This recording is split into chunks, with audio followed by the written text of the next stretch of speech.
নমস্কাৰ বৰ্তমান আপোনালোকে স্ক্ৰীনত দেখা পাই থকা সাপটো হৈছে এটা মেকুৰী চকুৱা সাপ বা থাই কেট স্নেক ই এটা সামান্য বিষাক্ত সাপ বা মাইল্ডলি ভেনমাছ স্নেক এই সাপৰ ভেনম বা বিষত সাধাৰণতে মানুহৰ মৃত্যু নহয় যদিও ক্ষতি কৰিব পাৰে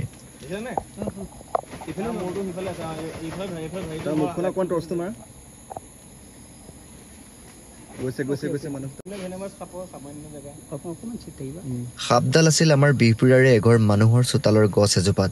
সাধাৰণতে ঘৰৰ বাহিৰৰ সাপ এটা ৰেস্কিউ কৰাৰ কোনো প্ৰয়োজন নাথাকে যদিও এই সাপটো দেখি মানুহবোৰে বহু সময় ধৰি ভয় খাই আছিল আৰু সেয়েহে সাপটোৰ নিৰাপত্তাৰ বাবে আমি ইয়াক গছৰ পৰা নমাই অনাৰ চেষ্টা কৰোঁ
ৰেস্কিউ কৰা কোলা বেগটো আজি লগত নাছিল বাবে আমি সাপটো বস্তাৰ ভিতৰতে সুমুৱাই বিহপুৰীয়াৰ ফৰেষ্ট অফিচলৈ লৈ যাওঁ ৰাতি পলম হোৱা বাবে ফৰেষ্ট অফিচৰ পিঞ্জৰাটোৰ ভিতৰত সাপটো ৰাখি থৈ আহোঁ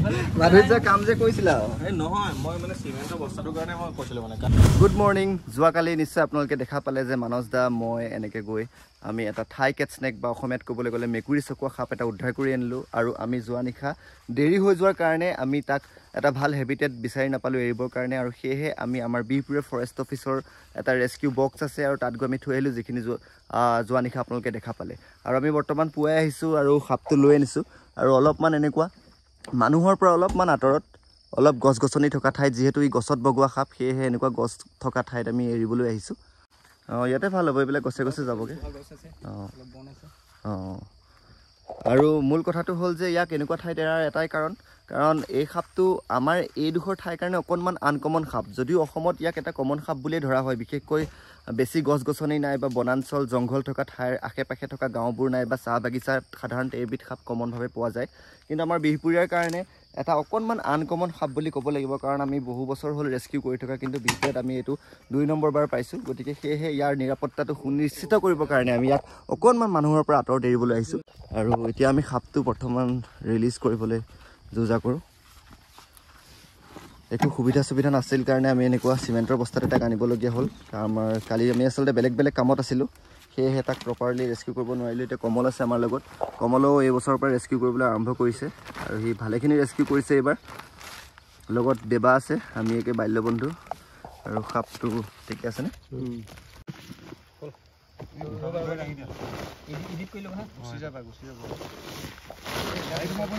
নোসোমাই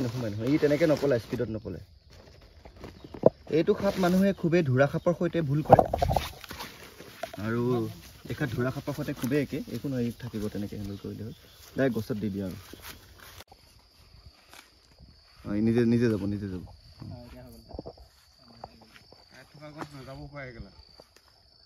যাব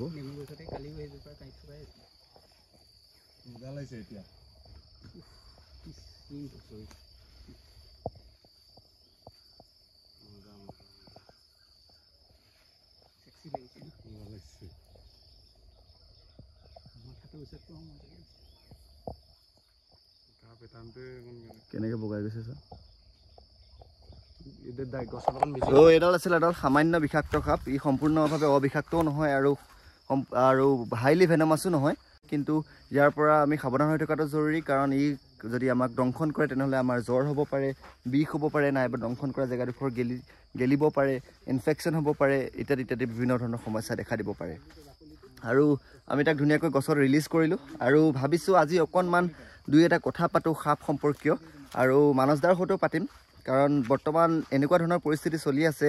আমাৰ দেশত, আমাৰ ৰাজ্যত, যে আপোনালোকে দেখা পাব বহুতো এনেকুৱা ধৰণৰ ৰেস্কিউৱাৰ আছে। কোনোবাই মদ খাই ৰেস্কিউ কৰি সাপৰ দংশনত মৰিছে, কোনোবাই জালত লাগি থকা ফেটি সাপ, বিষাক্ত ফেটি সাপক খালী হাতেৰে চুই দংশিত হৈ পেলাই হস্পিটেলাইজ হৈছে, কোনোবাই কিং কোব্ৰা ডিঙিত মেৰিয়াই মদ খাই মৰিছে, ইত্যাদি বিভিন্ন ধৰণৰ ঘটনা হৈছে, যিবোৰ আচলতে বহুত বেছি দুৰ্ভাগ্যজনক বুলি ক'ব লাগিব। আৰু ইয়াৰ কাৰণে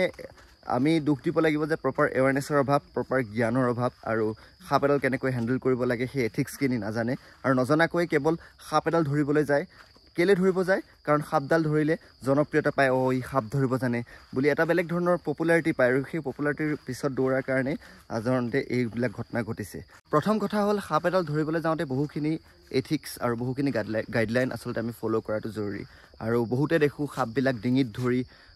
বটলত ভৰাই, যিবিলাক সাধাৰণতে একদম আনএথিকেল। মই মোৰ আগৰ ভিডিঅ'বিলাকতো কৈছোঁ, সাপডালৰ যেতিয়া ডিঙিত ধৰে তেতিয়া সেই ৰেস্কিউৱাৰজনে এনেকৈ ডিঙিত ধৰে যাতে সাপটোৱে তাক খুটিব নোৱাৰে, আৰু তাৰ কাৰণে সি আঙুলিত যথেষ্ট শক্তি প্ৰয়োগ কৰে। আৰু কোনোবাই যদি ডিঙিত এটা জীৱ জন্তুৰ ইমান জোৰত টিপে তেনেহ'লে সি কেনেকৈ বস্তু গিলিব? আৰু আপোনালোকে জানে যে সাপে নিজৰ আকাৰতকৈ ডাঙৰ চাইজৰ ভেকুলী, নিগনি বা যিবোৰ প্ৰিডেটৰ বা যিবোৰ বস্তু খায় সেইবোৰ বহুত কেতিয়াবা ডাঙৰো থাকে, আৰু সিমান ডাঙৰ ডাঙৰ বস্তুবোৰ যেতিয়া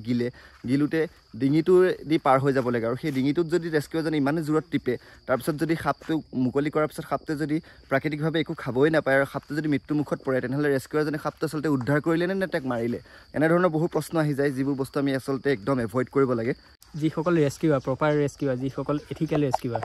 যি সাপটো বা ৱাইল্ড লাইফখন ভাল পায় কাৰণে তাক ৰেস্কিউ কৰে, তেওঁলোকে শ্ব' অফ নকৰে সাপটোলৈ। সাপটোক যিমান পাৰে কম টৰ্চাৰ কৰে, মানে অকণমানটো যিহেতু সাপ এটা ৰেস্কিউ কৰিবলৈ যাওঁতে অলপ হ'লেও সি টৰ্চাৰৰ সন্মুখীন হয়েই, কাৰণ তাক হুক এডাল লগাই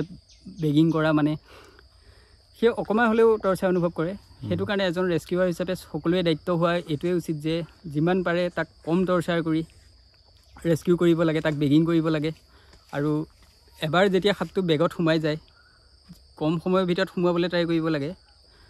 ৰেস্কিউ কৰা সাপটো বেগত। আৰু এবাৰ যেতিয়া সাপটো বেগত সোমাই যায় তাক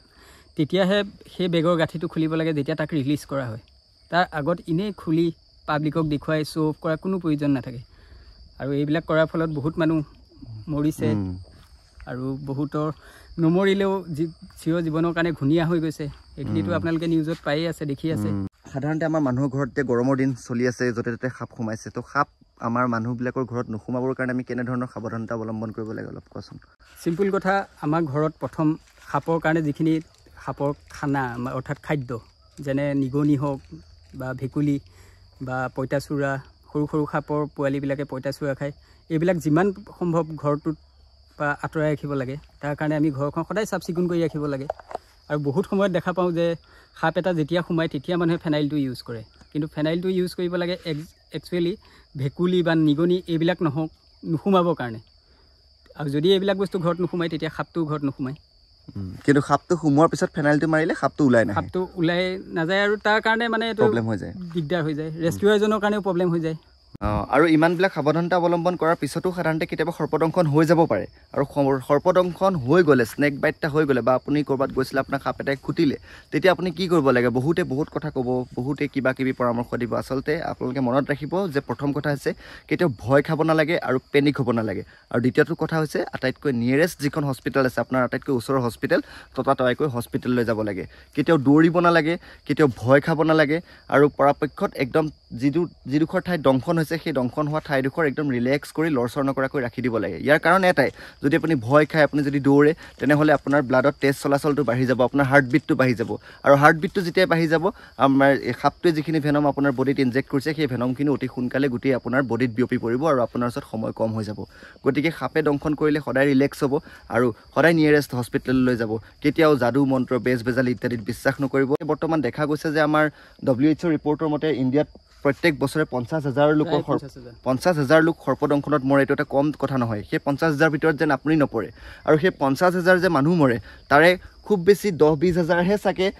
নেচাৰেলি গৈ সাপ এটাৰ বাইট সন্মুখীন হয় কিন্তু তাৰে মেক্সিমামে কিন্তু নিজৰ ভুল বা নিজৰ মূৰ্খামিৰ কাৰণেহে সাপ সৰ্পদংশনৰ সন্মুখীন হয়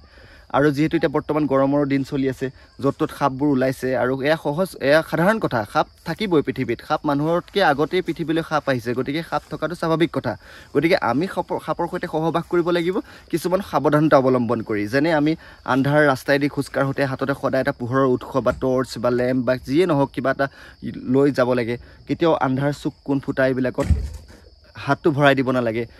আননেচেচাৰী বস্তুবোৰ ঘৰত দমাই থ'ব নালাগে এনেবোৰ কাম যদি আমি কৰোঁ তেতিয়া আমি সদায় সৰ্পদংশনৰ পৰা বাচি থাকিব পাৰিম বহুদিন সাপ সম্পৰ্কীয় একো ভিডিঅ' এই চেনেলত মই আপলোড কৰা নাছিলোঁ আৰু মানস দাও নিজৰ চেনেলটো বৰ্তমান প্ৰায় বন্ধ কৰাৰ নিচিনাই কৰি দিলে নিজৰ বেলেগ বেলেগ কামত সোমাই গৈছে ময়ো বেলেগ বেলেগ কামত সোমাই গৈছোঁ আমি ৰেস্কিউ কৰোঁ বৰ্তমান কমল আছে আমাৰ লগত সিও বৰ্তমান বিহপুৰীয়াত ৰেস্কিউ ভালকৈ কৰি আছে আৰু ভাবোঁ আপোনালোকো ভালে থাকক সৰ্পদংশন যাতে নহওক আপোনালোকৰ তাৰ কাৰণে সাৱধানতাবোৰ অৱলম্বন কৰিব আকৌ পুনৰ নতুন এনেকুৱা সাপ সম্পৰ্কীয় ভিডিঅ'ত কেতিয়াবা লগ পোৱাৰ আশাৰে আজিলৈ আহিছোঁ ধন্যবাদ বাই বাই